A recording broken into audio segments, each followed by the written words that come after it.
Hey, this is Travis Arnold, and I'll be the one taking you through these videos explaining how to use Logos in order to do the assignments in this course.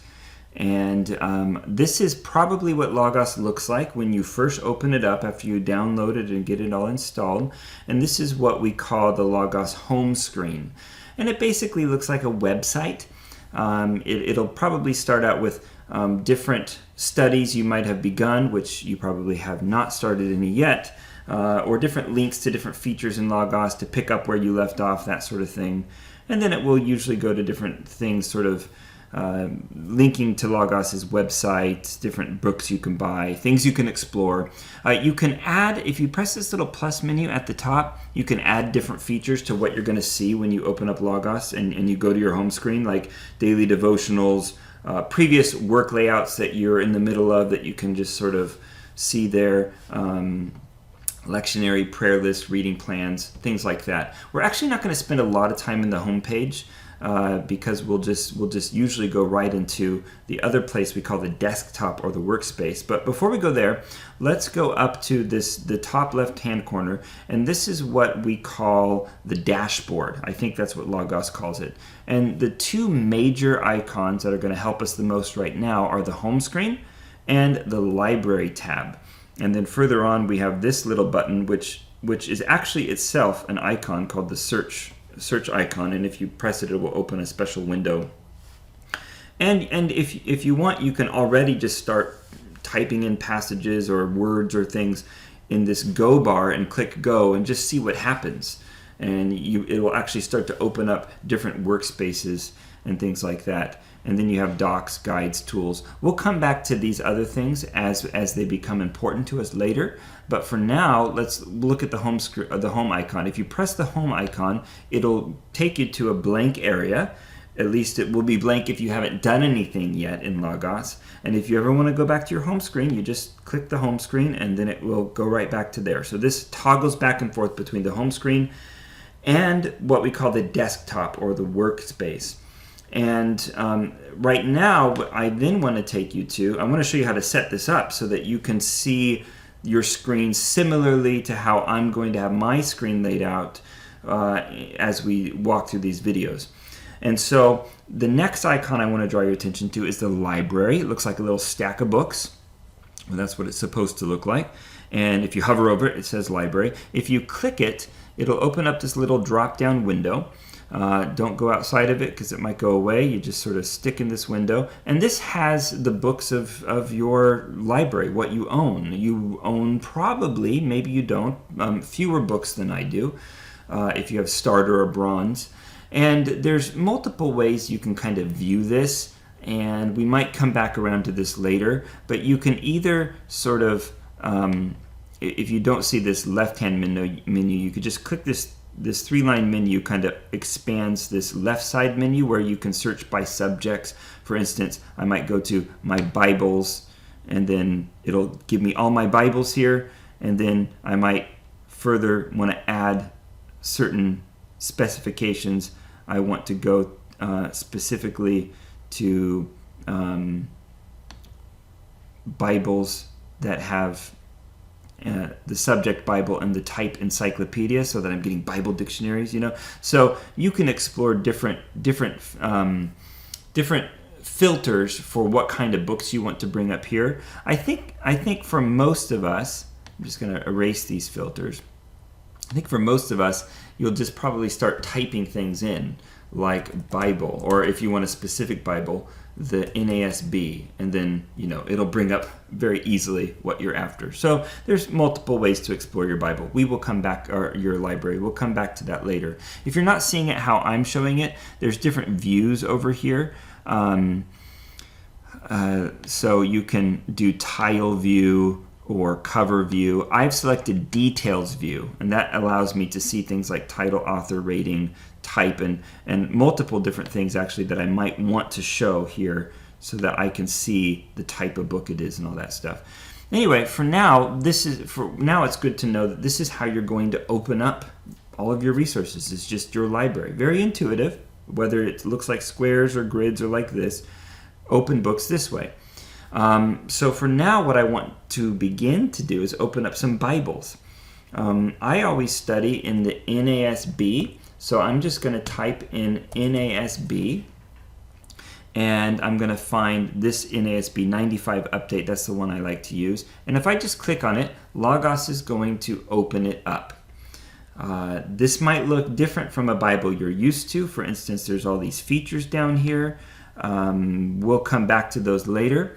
And actually, I wanted Logos, and it can't read my mind, but I wanted it to put it on this side of my workspace. So I could just click and drag anything until it fills the shaded area where I want it to go, and I could put it over there. Everything's very intuitive. You just click and drag and put things where you want them to go. But what I want us to do is actually open up multiple Bibles. Let's type in another Bible, ESV. And so I can just click it again like I did, and it will open up. Who knows where it will open up? Logos opened it up on the right. It doesn't know I want my Bibles on the left. I don't know where you want them, but you're going to see them on the left-hand side in these videos. And so, again, I just click and drag, and I can make it fill the same area as the other one. And it's just going to go into this same window with multiple tabs like that, like you're used to seeing with different apps and websites. Let's go back to our library again. Let's perhaps try a different route. How about we do that? How about we try the thing where we look at these filters? So let's go to a type of book. I'm just collapsing some of these. A type of book. I'll expand type, and I'll click Bible. And this is going to bring up all my Bibles. I have probably more Bibles than you, so I'm going to specify I don't want Greek or Hebrew Bibles. I want English Bibles. I have 57 of those, and I can keep on specifying from there. If you just followed me along and clicked Type Bibles, language English, and you found a way to do that, then that's fine. You'll probably come up with something like this, although fewer. And this time, let's open up, and I'm picking Bibles that you should all have, the NIV. Now, I have so many of these, actually, that it might just be quicker for me to type NIV. But, I scroll down here, NIV, New International Version. I click it. Oh, here's another trick. I could click it like you've seen before, and it will open it up who knows where.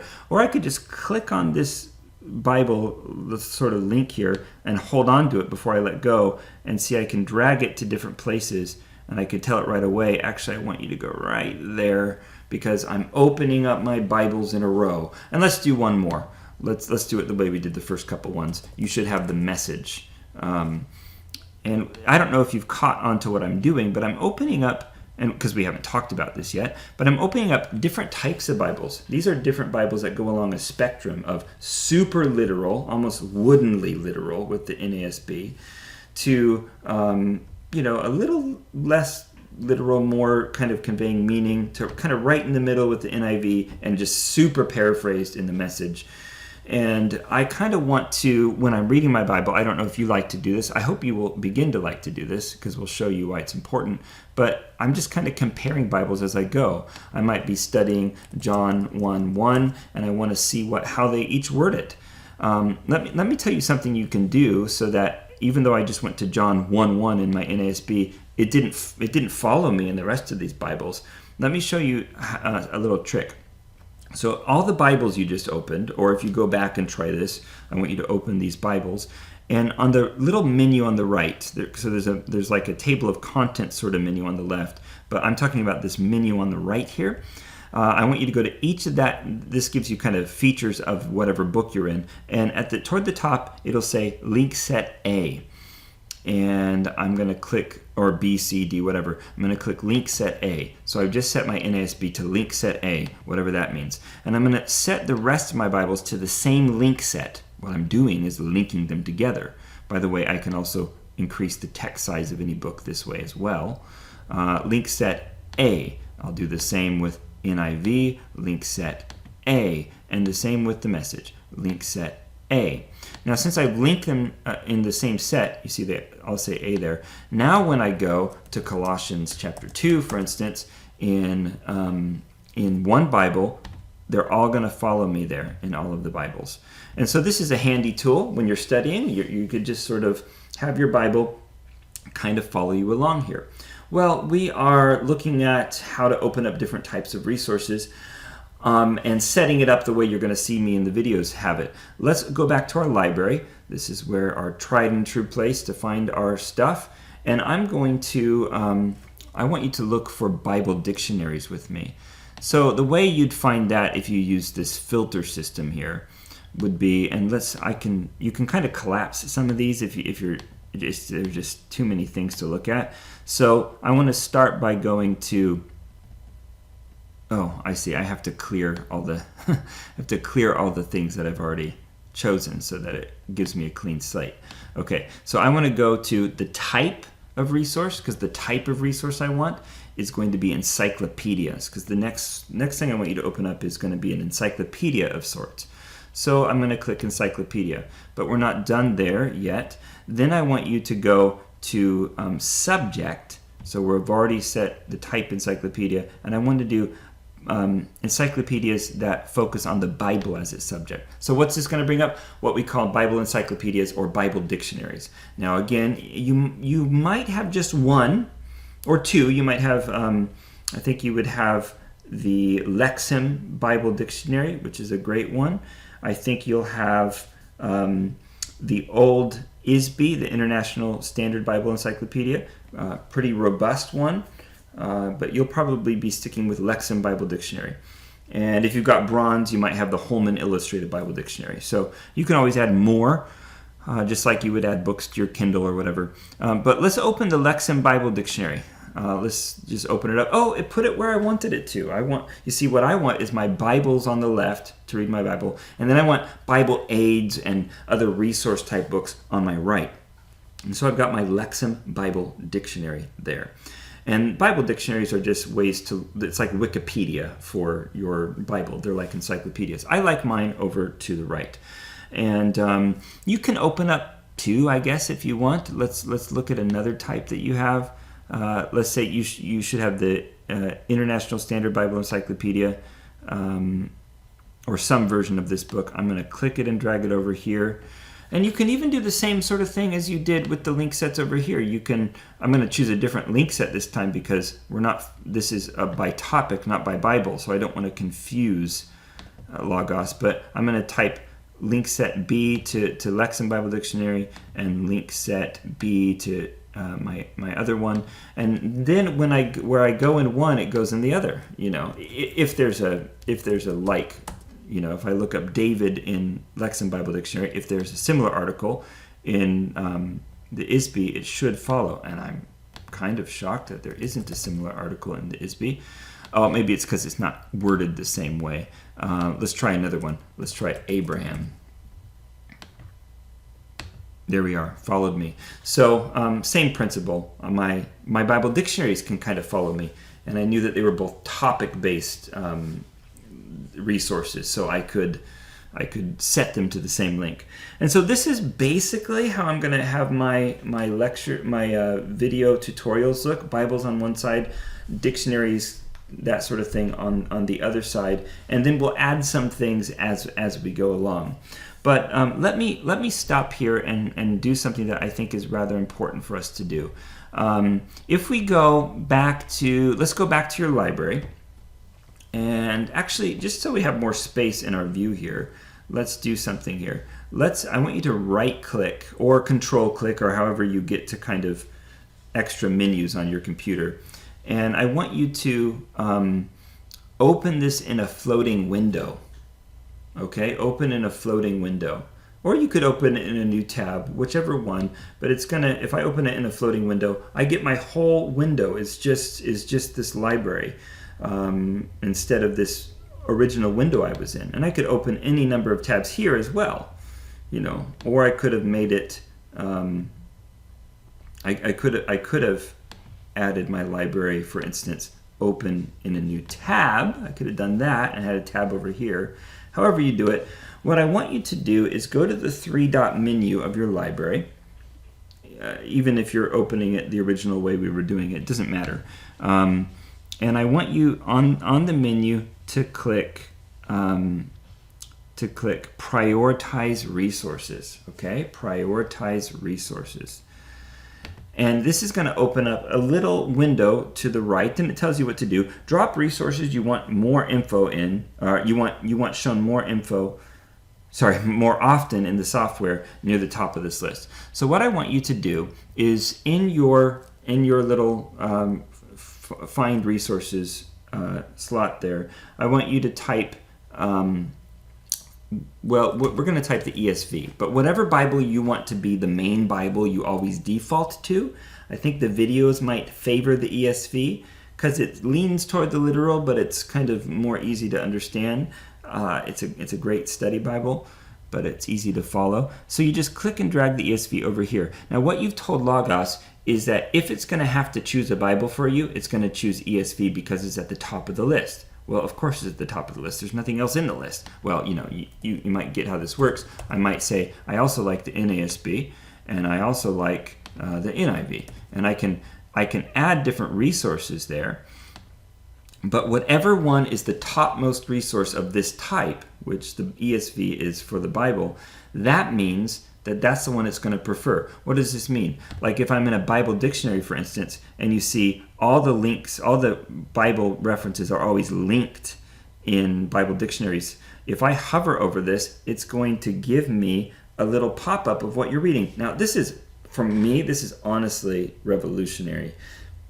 Because part of the problem of studying as a person who respects the Bible is you see all these references and you don't take the time to go open up your Bible to find it because it's too much work. But really, you need to be doing that to kind of check and test what the author's saying. You can just quickly hover over this.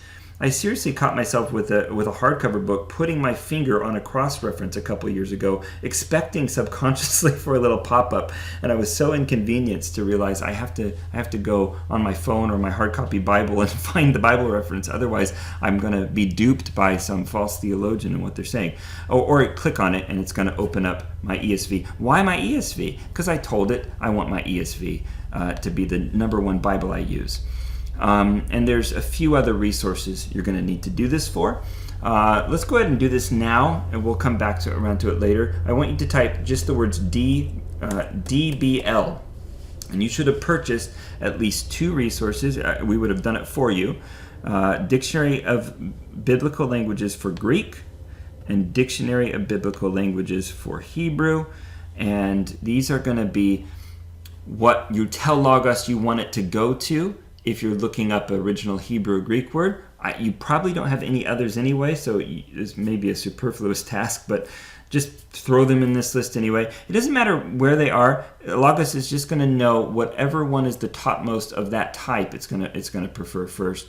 And then you could throw in a couple of your Bible dictionaries in there as well. Maybe your favorite Bible dictionary is Lexham Bible Dictionary, and so you can of course find it through your filters here as well, but I'm just typing them out for now. Lexham Bible Dictionary.